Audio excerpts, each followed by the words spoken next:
The boardroom on the 63rd floor went silent when Victoria Ashbourne pointed at the floor in front of Gavin Rourke. "Kneel. Apologize to me in front of everyone, and I will consider letting you leave with a little dignity." Not one of the executives around that table dared to look at the single father in the worn coat. Gavin did not get angry. I watched him set down his folder, take out his phone, and dial a single number. Victoria laughed at him. "Calling your lawyer?" Gavin looked her straight in the eye. "No," the other end picked up. "Conrad, we have a problem. I have spent enough years inside towers like this one to know that the lobby is where a company tells you exactly what it worships. At Ashbourne Meridian Group, the lobby worshipped arrival. It worshipped black cars pulling up to the curb on Monday morning, and glass doors that opened before a hand ever touched them, and the small choreography of assistants moving half a step behind the people they served. So when Gavin Rourke came through those doors alone at 7:40 in the morning, carrying a leather briefcase that had been repaired at one corner, the building did not know what to do with him. He wore a gray coat that had seen a decade of winters. He held a visitor badge issued by an office on the 70th floor, and nobody at the front desk had thought to look closely at which office that was. I knew things about him that morning that nobody else in that building knew. I knew he had woken at 5:30 to make lunch for a 9-year-old girl who liked her sandwiches cut on the diagonal. I knew he had stood in his kitchen, reading a financial appendix while the coffee brewed, and that he had underlined the same paragraph 3 times, and that the third time he had stopped underlining and simply stared at the page because he had recognized the shape of something rotten. I knew that his wife had died 4 years earlier in a hospital 11 blocks from where he now stood, and that he had walked out of a corner office 2 weeks after the funeral without asking anyone for permission. None of that was written on his badge. The badge said guest, and in a place like this, guest meant nothing. Victoria Ashbourne crossed the lobby at 7:44 with 4 people trailing her. She moved the way certain people move when they have never once in their lives waited for an elevator. Her coat was charcoal, cut to the millimeter. Her heels sounded like a metronome on the polished stone, and every employee within 20 feet found a reason to look busy. She was 43 years old, the 3rd generation of a family that had made money before the Second World War and had never seriously considered losing it, and she had run this company for 2 years and 7 months, with a philosophy so simple it barely needed words. Title equaled worth. Everything else was noise made by people who had failed to acquire a title. She saw Gavin at the desk and made her judgment in under 3 seconds. A vendor. Some small operator who had gotten himself a meeting with a procurement manager and was now trying to talk his way upstairs. I watched the calculation move across her face, and I watched her decide to enjoy it. She stopped. Her entourage stopped behind her, like a wave hitting a seawall. "Can I help you find something?" she said, in a tone that made the offer of help sound like a threat. Gavin told her, without any particular emphasis, that he had been invited to the senior strategy meeting on 63. Her eyes went down to his shoes and back up to his collar, taking inventory, pricing him out. "That floor is for people who make decisions," she said. "Not for people who deliver invoices." Gavin did not answer. That was the first thing about him that unsettled her, though she would not have admitted it under oath. She had built an entire operating system out of other people's fear, and this man had simply declined to install it. He looked at her the way a surveyor looks at a plot of land, noting the slope and the drainage. And then he turned back to the receptionist and asked politely whether the badge needed to be scanned at the turnstile or at the elevator bank. Behind Victoria, her chief of staff developed a sudden fascination with his phone. The lobby manager, a man who had worked there 19 years, began to feel the specific nausea of someone watching a mistake he is not permitted to prevent. Mallory Keene arrived then, coming out of the security lane with a tablet in her hand, and she stopped so fast she nearly dropped it. She was 34, the director of internal control, and she had spent 11 months learning exactly how much truth this company could tolerate before it started punishing her for it. On her tablet was a restricted calendar entry, the kind that comes down from the board secretary rather than from operations, and on that entry was a name. She looked up at the man in the worn coat, and I watched her understand something in one clean motion. "Mr. Rourke," she said, "I'll take you up, myself." Victoria's expression cooled by several degrees. It was one thing to have a vendor in her lobby. It was another to watch her own control director address him. "With respect, Mallory," she said, "the executive elevator is being held for important guests this morning. Show him to the service car." There was no important guest. There was no reason. There was only a woman establishing in front of witnesses the difference between people who ride up the spine of the building and people who ride up its back. Mallory's jaw tightened. Gavin said, "That's fine," and meant it, and somehow that made it worse for everyone except him. Before they reached the service bank, he stopped in front of the marble wall where the company mark was cut into the stone. 3 interlocking lines rising to the right. He stood there for perhaps 8 seconds, long enough that Mallory turned to see what had caught him. It was not the look of a man impressed by a logo. It was the look of a man reading his own handwriting on a wall he had not visited in years, checking whether the letters had changed. Then he picked up his briefcase and walked on. In the elevator, with the doors closing on the polished lobby and the receding sound of heels, Mallory asked him quietly whether Chairman Whitmore had truly been the one to request his presence. Gavin watched the floor numbers climb. "He did not call me here for something small," he said. The 63rd floor conference room had a table cut from a single slab of walnut and a window wall that made the rest of Manhattan look like a scale model built to flatter whoever sat at the head. 11 executive cast were already seated when Gavin came in, and the agenda in front of each of them concerned the acquisition of a technology company called Halverson Dynamic for $4.1 billion. Victoria had been building this deal for 19 months. It was going to be the thing her name attached to permanently, the transaction that would let her step out from under her grandfather's portrait in the 12th floor hallway and stand on her own ground. She wanted it signed by Friday. She had told the market as much in language that was careful enough to be legal and confident enough to be a promise. She assumed Gavin was an outside risk assessor, one of those interchangeable men the finance function rents by the week to put a signature at the bottom of a memo. When he took an open chair 3 seats from the head of the table, she looked at that chair the way a duchess looks at a stain. "Mr. Rourke," she said, "the far end, please." And then, because a lesson delivered privately is not a lesson at all, she said it to the room. "Consultants advise. Executives decide." Gavin gathered his folder and his briefcase and moved to the last chair on the left, the one nobody used, the one with the leg that caught slightly on the carpet. He sat down. He thanked her. 2 of the younger vice presidents looked at the table because they had just watched something they did not want to remember. There was a small silence of the kind that has weight. Nathaniel Cross, the chief financial officer, 51 years old, and possessed of a lifelong instinct for standing next to whoever is winning, said that the structure had been reviewed thoroughly. Gavin asked who had reviewed it. Nathaniel said the deal team. Gavin asked which member. Nathaniel said he would circle back. Gavin then asked about a chain of 4 holding entities between the target and its Singapore-registered logistics partner, naming each one in order, and asked why 3 of them had been formed within the same 6-week window in the previous spring. He was not aggressive. That was the disorienting part. He asked questions the way a doctor palpates an abdomen, gently, watching your face for where it hurts. Victoria cut him off.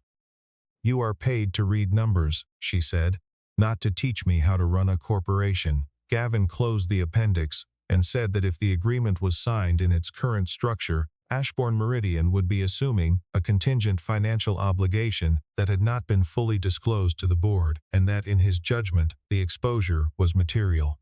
Material was a careful word. Everyone at that table knew exactly how careful it was. Nathaniel's pen stopped moving. Elias Ward, the general counsel, 46 and constitutionally allergic to surprises, wrote 3 words on his pad and underlined them.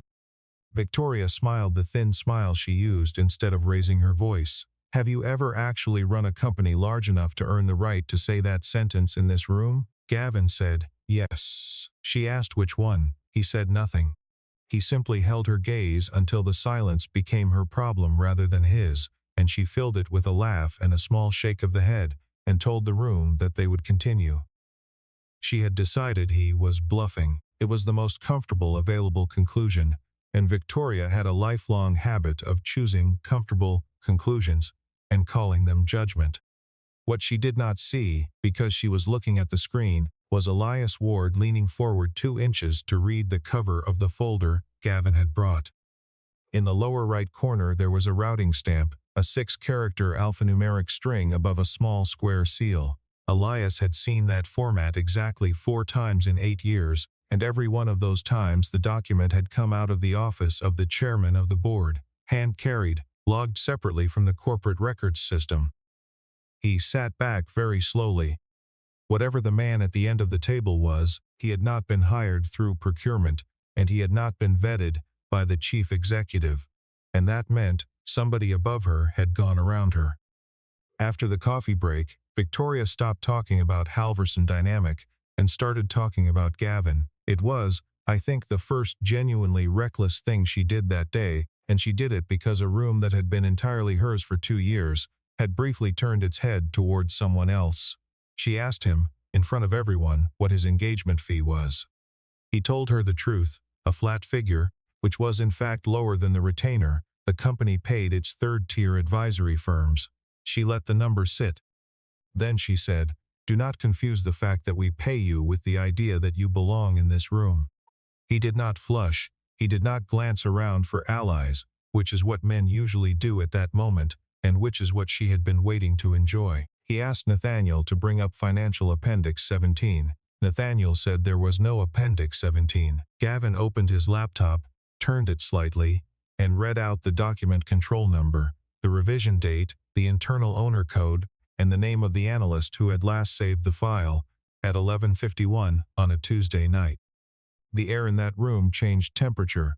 I have watched a great many meetings go wrong, and there is a specific stillness that arrives when 11 people simultaneously realize that the least important person present has better information than they do. Mallory Keene spoke up. She said, carefully, that the document had existed in the system as of the 2nd week of March, and that it had subsequently been moved to a restricted access tier. Victoria asked who had moved it. Mallory said she had submitted 2 written requests for that answer and had not received one. The general counsel wrote another line on his pad. Nathaniel Cross said something about routine data hygiene and heard in his own voice how thin it sounded. Gavin then laid out, without accusation, the pattern. A valuation model revised upward 11 days after the target's auditor issued a going concern qualification on one of its subsidiaries. An audit checkpoint waived by written exception. A risk committee briefing rescheduled 3 times and finally circulated as a summary rather than a full package. He said that taken individually, each of these was ordinary. He said that taken together, they described a transaction being moved towards signature faster than the board's ability to see what was inside it, and that whoever was doing that was either careless or intentional, and that he had been asked to determine which. Victoria heard that as an accusation aimed at her chair, which it was, and she responded the way she always responded to pressure, by converting it into a question of authority. "This meeting is over," she said. "Mr. Rourke, you will leave the building." Gavin stood, unhurried, and said that he had not completed his assignment. "You have no assignment here anymore," she told him. She keyed her phone and asked the floor security lead to come up and provide an escort, and she said the word escort with visible pleasure, the way a person says a word they have been saving. He packed his briefcase. Then he took out a sealed envelope, cream-colored, unmarked on the back, and set it on the table in front of Mallory Keene. "If I am removed from this building," he said, "open this." He said it quietly, to her, but the room had gone silent enough that it carried, and Victoria heard every word. She came around the table faster than her dignity should have allowed, and took the envelope out from under Mallory's hand. She had it half-turned toward the light before she saw the front of it. Printed across the face, in the plain block typeface used by exactly one office in that corporation, were 4 words: confidential. Board oversight only. Victoria did not open it. I watched her want to, and I watched her calculate what opening it would mean. If the thing inside had a distribution list she was not on, and I watched her set it back down on the walnut with a carefulness that told the room more than any confession could have. She said, "We will handle this properly." Nobody answered her, and in that pause, for the first time in 2 years and 7 months, several members of her executive committee were looking at their chief executive instead of at the person she was attacking, and what was on their faces was not loyalty. It was arithmetic. Elias Ward went back to his office, closed the door, and did what cautious lawyers do when the ground moves. He pulled records, not the corporate database, which he now assumed to be incomplete, but the archived transaction files in the legal vault, the paper ones, the boxes from before the migration. It took him 90 minutes to find what he was looking for, and when he found it, he sat down on the floor of the vault room, with the folder open on his knees, because he had run out of interest in standing. 12 years earlier, a private company called Rourke Systems had built a predictive routing and load balancing platform that could see congestion in a supply chain 4 days before it happened. The company had 11 employees. Its co-founder and chief architect had been a 27-year-old named Gavin Rourke. In the autumn of that year, Ashbourne Meridian Group had acquired Rourke Systems, and the platform had been folded into the company's operations spine, and over the following decade it had become the invisible nervous system for roughly a third of the group's logistics, warehousing, and freight scheduling. Every executive in that building used it 40 times a day, without knowing it had a name. And yet the name Gavin Rourke had almost entirely disappeared from the corporate history. There was no interview. There was no photograph in any annual report. Elias found exactly one internal reference to him after the acquisition, a single line in a governance memorandum from 8 years back, and it did not describe him as a former founder. It described him as the counterparty to a protective instrument. That phrase sent Elias into the second box, and the second box was where the day stopped being a bad day and became a different kind of day entirely. Gavin had not taken the acquisition in cash.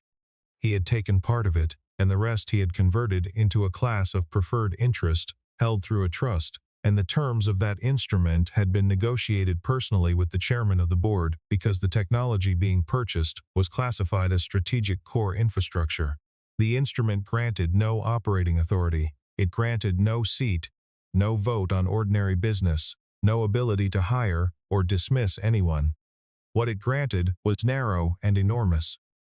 Where a proposed transaction created a credible risk of material impairment to designated core assets, the holder could compel the board to conduct a formal reconsideration of that transaction before execution, and that compulsion could not be waived by management, not by the chief financial officer, not by the chief executive.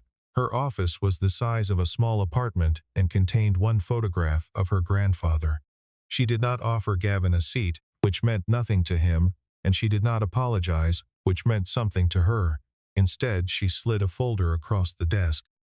Inside was a mutual non-disclosure and release agreement and a consulting termination payment, and the figure on the payment line had 6 digits and began with an 8.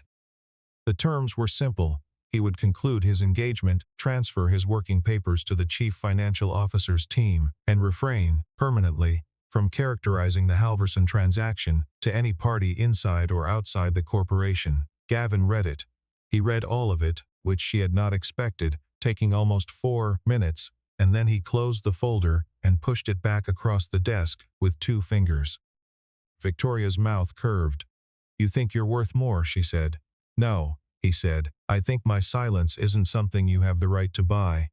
Then she picked up her phone and told her chief of staff to reconvene the full executive committee at 2 o'clock and to prepare a presentation. She was no longer trying to remove Gavin Rourke from her building. She was going to remove him from the belief of every person in her leadership team, permanently and in public, because a man who could not be bought could still be made ridiculous, and ridicule was a currency she had never once failed to spend. At 2 o'clock there were 19 people in the 63rd floor conference room, which was 8 more than the morning, and every one of the additions was there because Victoria wanted an audience. She began by thanking Gavin for his contributions in a voice pitched precisely, to signal that no contribution had occurred. Then she nodded at her chief of staff, and the window wall dimmed, and the screen came alive, and on the screen was a slide titled Advisor Background Review. What followed was true in the way that a photograph of a man's worst afternoon is true. There was a project called Meridian Freight Optimization, launched under Gavin's direction 11 years earlier, which had been shut down after 14 months. There was a venture investment in a cold chain sensor company that had lost $9 million. There was a gap of 4 years in his professional record, and Victoria walked to the screen and put her finger on that gap. He left the corporate world entirely, she said. He tells people it was to raise his daughter. She let the word daughter hang there just slightly too long, and I watched 2 women at that table go rigid with anger they could not afford to express. She was building towards something, and she got there. Perhaps you have been out of the game so long that you've forgotten the difference, she said, between a man who used to be successful and a man who still matters. There was a sound in the room, not quite a laugh, from 3 or 4 people who had learned that failing to react was itself a form of insubordination. Nathaniel Cross studied the grain of the table. Elias Ward, who now knew exactly what was standing at the end of the room, felt the specific horror of a man watching a car accident he had chosen not to prevent. Gavin let the silence finish. Then he asked one question, and he asked it without heat. "Are you certain you want to continue this conversation in front of witnesses?" Victoria heard fear in that. It is what she was trained to hear, because in her world a man who mentions witnesses is a man preparing to negotiate. "Completely certain," she said. "All right," Gavin said, and he stood up, and he did not go to the screen, and he did not raise his voice, and he began to ask questions about the transaction. Who approved the exception that waived the pre-signing audit checkpoint on the target's subsidiary accounts? Nobody answered. He named the exception number. Who instructed the internal control function to defer the March risk report? Mallory Keene's hands were flat on the table, and her breathing had changed.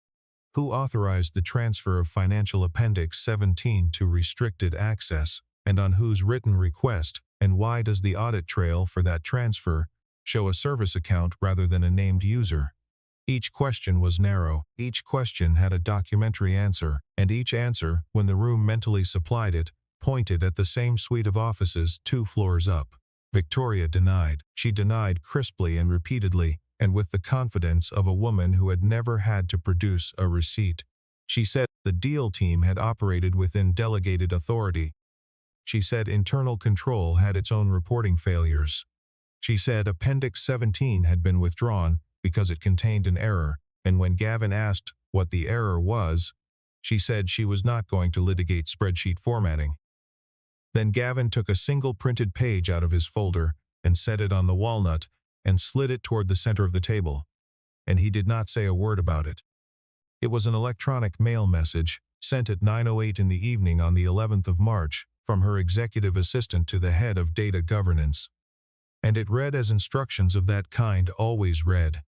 Polite and passive and utterly clear, and the second line of it began with the phrase, "Per Victoria's direction." I watched her look at that page. I watched her make the choice. And I want to be exact, because everything that happened to Victoria Ashbourne afterward was made possible by the next 9 seconds.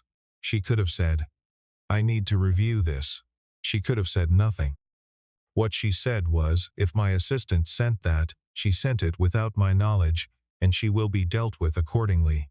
Her assistant was standing 8 feet behind her, against the wall, holding a laptop, and had worked for her for 2 years. The woman's face did not move at all, which was somehow the worst part. Victoria understood that she was losing the room, and because she had exactly one instrument, she reached for it harder. She stopped defending and started prosecuting. She announced that Gavin Rourke had accessed restricted internal documents without authorization, that he had removed proprietary material from the premises, and that he was now using it to threaten the reputations of the corporation's officers. She said the word criminal. She keyed her phone and told security to come to the room, and this time 2 guards actually came in and stood by the door, large men in gray blazers who looked profoundly unhappy to be there. Gavin said, I had the right to access those documents. Victoria laughed, and it was a real laugh, sharp with relief, because she thought he had finally made an unforced error. What right, she said. On whose authority? Show the room. Gavin did not answer. That refusal, the third of the day, was what finished her judgment entirely. She read silence as emptiness. She had been reading silence as emptiness her whole life. She wanted a total victory now, not a settlement. She said that the corporation would not pursue him, not civilly, not criminally, on one condition. He would apologize to her. He would apologize to the executive committee, and he would state, on the record, in front of all of them, that his findings regarding the Halverson transaction were unfounded and that he had exceeded his mandate. Gavin said no. She walked toward him, 12 steps around the long side of the walnut table, unhurried, heels landing like punctuation, and she stopped close enough that the two people nearest had to lean back. You want to walk out of this building without a lawsuit, she said. It was not a question. He looked at her, and there was nothing in his face that she could use. Then Victoria Ashbourne raised her hand and pointed at the carpet directly. The room died. I have been in rooms during layoffs and rooms during depositions, and I have never heard 19 people stop breathing at the same time. Someone's pen rolled off a legal pad and hit the floor, and it sounded like a dropped plate. Nathaniel Cross, who had spent 30 years learning to feel the direction of power the way a sailor feels wind, closed his eyes briefly, because even he knew she had gone past the edge of the map. Mallory Keene said, "Victoria," and got no further. The two security men looked at each other with the expression of men calculating how much of this would end up in a statement they would have to sign. Gavin looked down at the carpet where she was pointing. He looked at it for perhaps 3 seconds, and I do not think he was considering it. I think he was memorizing it. Then he looked up and around the room, unhurried, at the general counsel, at the chief financial officer, at the assistant against the wall, at the young vice president who had gone pale, taking each of them in as though he were counting witnesses for the record, which is precisely what he was doing. He was not angry. He did not raise his voice. He said, "All right. I think it's time to call the one person who needs to hear this." Victoria's mouth twisted. "Your lawyer?" Gavin took out his phone. "No." He pressed a single stored number and set the phone on the table, and he did something small that everyone would remember afterward, which was to tap the speaker icon before it began to ring. Twice. 3 times. The line clicked. "Conrad," he said, "we have a problem." Victoria's face went the color of the walnut. She knew exactly one Conrad. For 2 full seconds she tried to take the room back. "He is performing for you," she said quickly, to no one and everyone. "This is theater. Anyone can dial a number, anyone can say a name." Then the voice came out of the speaker, unhurried, gravel dry, the voice of a 68-year-old man who has not needed to raise it since 1994. "Gavin, I'm listening. Have you finished going through the file?" Conrad asked. "Enough of it," Gavin said. "Enough to conclude that we cannot sign this transaction on Friday." The word "we" landed on Victoria like a hand on the back of her neck. She stepped forward and spoke over the table. "Conrad, I think you're being given a distorted picture. This individual was engaged as an outside assessor. He has exceeded every boundary of his mandate, and he has just refused a lawful instruction in front of my entire leadership team." Conrad Whitmore did not raise his voice. He said, "Victoria." She stopped. "I know exactly who Gavin Rourke is." Conrad kept going, and what he said next he said for the benefit of the room, not for her. He explained that 6 weeks earlier, the board's risk committee had received a written warning it could not reconcile with what management was reporting. He explained that he had therefore commissioned an independent review outside the normal advisory framework, reporting to the chairman's office alone, because a review routed through the executive suite would have told him only what the executive suite wanted him to know. He said the review had been given access under board authority. He said the engagement letter had been signed in his own hand on the 12th of June. Victoria tried one more time, and I almost admired the reflex. "He is a consultant," she said. "Whatever access you gave him, that is what he is." "No," Conrad said. "He is the person to whom I delegated direct representation of the chairman's office for the duration of this inquiry." You could see the executive committee recalculate in real time. Faces turned toward Gavin, then away from him, then toward Victoria, and the direction of the looking had entirely reversed since morning.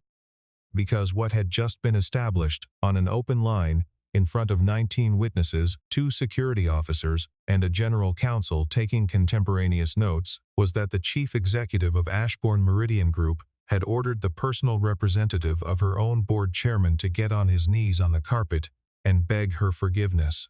"Nobody leaves that room," he said. The line went dead.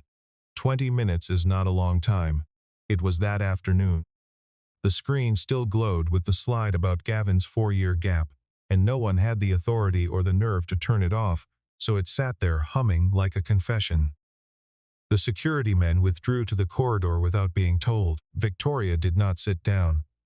She stood at the head of the table with her hands flat on the walnut, and she was doing the thing that had always worked before, which was to reconstruct the situation into one where she still held the only chair that mattered. She spoke to Gavin without looking at him. "Whatever that call was," she said, "it does not change the fact that I am the chief executive of this corporation." Gavin was putting the printed email back into his folder. "Yes," he said. "Currently." Conrad Whitmore came in at 3:11 with the board secretary and 2 independent directors, and he did not look like a man arriving to save anybody. He looked like a man arriving to count damage. He was tall, slightly stooped, in a suit that had been expensive during a previous presidential administration, and he had the unhurried physicality of someone who has never in his adult life had to prove he was allowed to be somewhere. There was no shouting. He asked everyone to sit down. 19 people sat down. Victoria sat down last, at the head of the table, which by then had become the most exposed seat in the room. Conrad turned first to Mallory Keene, and he asked her a single question. "Tell me about Appendix 17.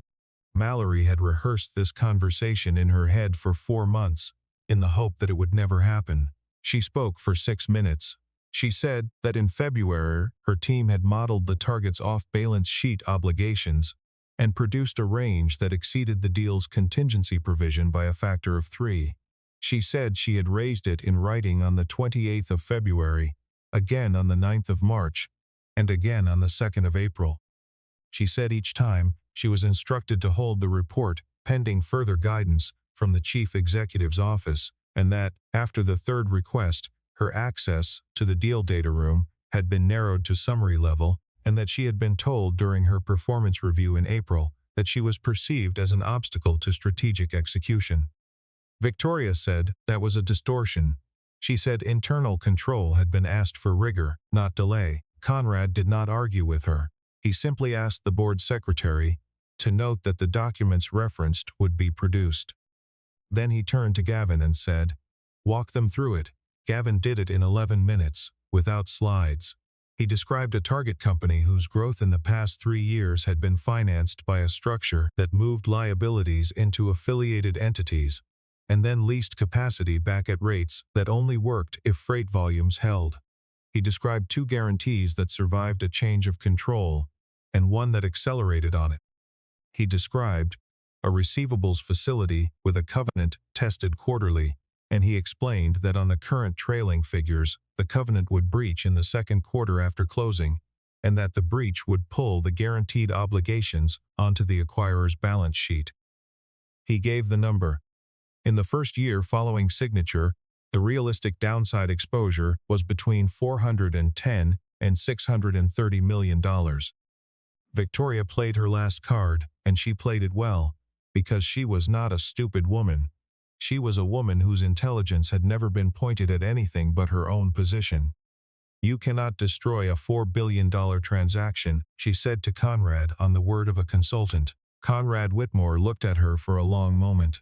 "I am not relying on the word of a consultant," he said. The room waited. "I am relying on the word of one of the holders of this corporation's protective voting interest." Every head at that table turned toward the man in the worn coat at the far end. Conrad laid it out plainly, because he had come to end the ambiguity, not to enjoy it. 12 years ago, when Ashbourne Meridian acquired Rourke Systems, the seller had declined to take the full consideration in cash. The technology was not an ordinary bolt-on. Within 4 years it had become the operating substrate for the group's freight and warehousing network. the thing that everything else stood on, and the acquisition agreement had recognized that in advance by classifying it as designated core infrastructure. In exchange for a reduced cash payment, the seller had received a class of preferred interest held through a trust, and attached to that interest was a protective covenant negotiated with the chairman personally. Conrad was careful about the limits, and I want to be equally careful, because the limits are the reason none of this was a fantasy. The instrument gave Gavin Rourke no operating authority whatsoever.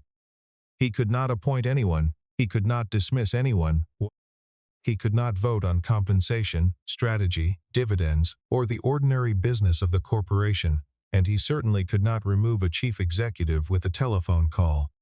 What he could do was one thing, and only one thing: where a proposed transaction presented a credible risk of material impairment to the designated core assets, the trust could require the board to open a formal reconsideration of that transaction before execution, with independent verification, and management could not waive that requirement or vote it down. Then Conrad told them the rest, because the rest was the part that reframed the entire day. Gavin Rourke had not been pushed out of this corporation, he had left it. 4 years earlier, in the space of 2 weeks, he had buried his wife and become the only parent of a 5-year-old girl, and he had walked into the chairman's office and resigned an executive role that most of the people in that room would have traded a decade of their lives for. He had not surrendered his interest. He had simply stopped exercising it. For 4 years he had drawn nothing, attended nothing, and asked for nothing, and that is precisely why almost none of the current leadership team had ever heard his name. Victoria Ashbourne had been hired 18 months after he stepped back. She had inherited an organization built partly on his architecture and had never once been curious about who drew it. "I gave you a great many opportunities to talk about the numbers," he said. "You turned it into a question of rank." Then Conrad Whitmore asked for the envelope. Mallory Keene slid it down the table. The chairman opened it with a pocket knife, unfolded the contents, and read for 4 minutes in complete silence, while 19 people watched him turn pages. And what was inside was not only a transaction memorandum. That was the first 11 pages.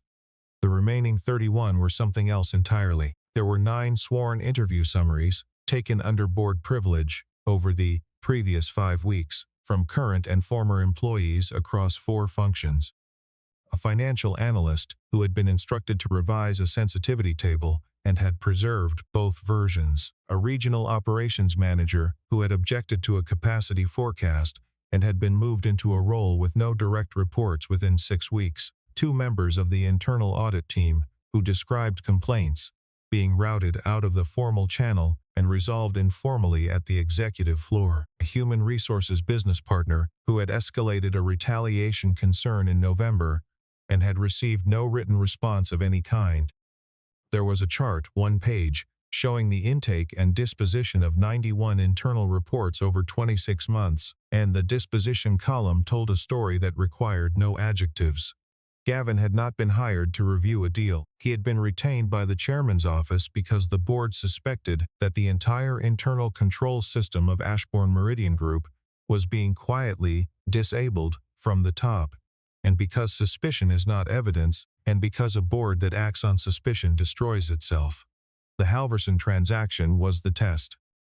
It was the largest decision the organization would make that year, and it was the cleanest possible place to observe whether the safeguards still functioned, or whether they had become decorative. I watched Victoria arrive at the understanding, and it was worse than any humiliation anyone could have designed for her. From the instant Gavin Rourke walked through the lobby doors that morning, she had been demonstrating, in front of witnesses, with escalating enthusiasm, every single behavior the board had privately been trying to verify. Nobody had entrapped her. Nobody had asked her to look at a man's coat and decide he was furniture. Nobody had instructed her to send him to the service elevator, or to move him to the end of the table, or to put his dead wife on a slide, or to feed her own assistant to the room, or to point at the carpet. Her character had supplied the corroboration that 5 weeks of privileged interviews could not. Conrad Whitmore did 4 things in the next 11 minutes. He suspended the Halverson transaction pending independent verification, effective immediately, and instructed the board secretary to notify the target's advisors before the close of business. He directed Nathaniel Cross to surrender the complete deal file, including all model versions and the exception log, to an outside audit firm, and told him that his personal cooperation would be noted either way. He asked Elias Ward to preserve all communications related to Appendix 17, and then he asked Victoria to leave the room while the independent directors convened. She stood up. To her credit, and she deserves this much, she did not cry and she did not beg. She looked down the length of the walnut table at the man at the far end, and she said the only thing she had left, which was an accusation. "You planned this." Gavin picked up his old briefcase. "No," he said. "I planned to examine a transaction, the rest was your choice." The independent directors met for 2 hours and 40 minutes. The announcement came out at 6:50 that evening. Internally first, 4 paragraphs of the flattest language the corporate secretary could construct, and it said that Victoria Ashbourne had been placed on administrative suspension from the office of chief executive pending the completion of a governance review, and that an interim executive committee would report directly to the board. I want to be clear about what she was suspended for, because it was not for pointing at a carpet. Discourtesy does not remove a chief executive of a public corporation, and it should not. She was suspended because a documented pattern existed of interference with the internal control function, of retaliation against employees who escalated concerns, of complaints being diverted out of an audited process, and of a deliberate effort to move a $4 billion transaction to signature after material risk had been identified in writing 3 times and suppressed. Everything that happened in that boardroom mattered only because it was witnessed evidence of the thing the paperwork already described. She came out of the room at 7:05, and the building, which had spent 2 years and 7 months arranging itself around her, had already stopped. There was no cluster of assistants in the corridor. Nobody stood up. The door to the executive elevator lobby, which had opened for her approximately 4,000 times, stayed shut until she put her own hand on it. Gavin was at the end of the corridor, closing the clasp on his briefcase. Victoria stopped a few feet away, and she looked at him with something that was not quite hatred, because hatred requires energy she no longer had. "What do you want?" she said. "An apology?" Gavin looked at her for a moment. "No," he said. Then he turned his head slightly toward the conference room, where Mallory Keene was gathering 4 months of unsent reports into a folder, and toward the assistant, who was still standing against the wall, with a laptop she no longer had a reason to hold, and toward the young vice president, who had gone pale, and who would go home that night and tell his wife he had almost said something. "If you actually want to apologize," he said, "start with the people who never had the power to fight back." Then he walked to the service elevator, out of habit, and wrote it down. 7 weeks later, the independent audit confirmed the exposure. The number came in at $490 million of contingent obligation that had never been presented to the board, and the Halverson transaction was terminated by mutual agreement on a Thursday afternoon in a 2-sentence release that nobody outside the industry noticed. Ashbourne Meridian Group announced a governance restructuring in the same quarter. The internal control function was pulled out from under the finance organization and given a direct reporting line to the audit committee, and Mallory Keene was named to run it with a budget she had been requesting for 2 years and a mandate she had never expected to receive. Nathaniel Cross resigned during the review, citing family reasons, and was not replaced from inside. Victoria Ashbourne lost the office permanently when the board concluded its process in the autumn, and the announcement thanked her for her service in 11 words. Conrad Whitmore asked Gavin to come back. Not as an advisor, as chief operating officer, with a seat, a mandate, and compensation that would have made the offer difficult for almost anyone. Gavin declined it in a single conversation. He accepted instead a limited advisory role reporting to the board, 40 days a year, no operating authority, no direct reports. His reason was not humility, and it was not bitterness. He had spent 11 years trading hours for altitude, and then he had spent one afternoon in a hospital corridor, learning precisely what those hours had cost, and he had decided that no title would ever again be permitted to decide the shape of his week. His daughter had a school recital on the 14th. He intended to be in the third row. The last time I watched him cross that lobby, on a cold morning in November, the lobby manager who had stood there 19 years saw him coming from 40 feet away and moved fast, keying the executive elevator, holding the doors, gesturing him toward the polished car with the walnut interior that Victoria Ashbourne had once told him he was not entitled to enter. Gavin smiled and shook his head. "That's all right," he said. "Whichever one goes up is fine." He stepped into the service car with the scuffed panels and the freight padding on the walls, and set his old briefcase down between his feet, and the doors closed on the marble, and the 3 interlocking lines cut into the stone. Victoria Ashbourne believed that power was the ability to make another person lower themselves in front of you. Gavin Rourke proved that real power is never needing anyone to kneel at all.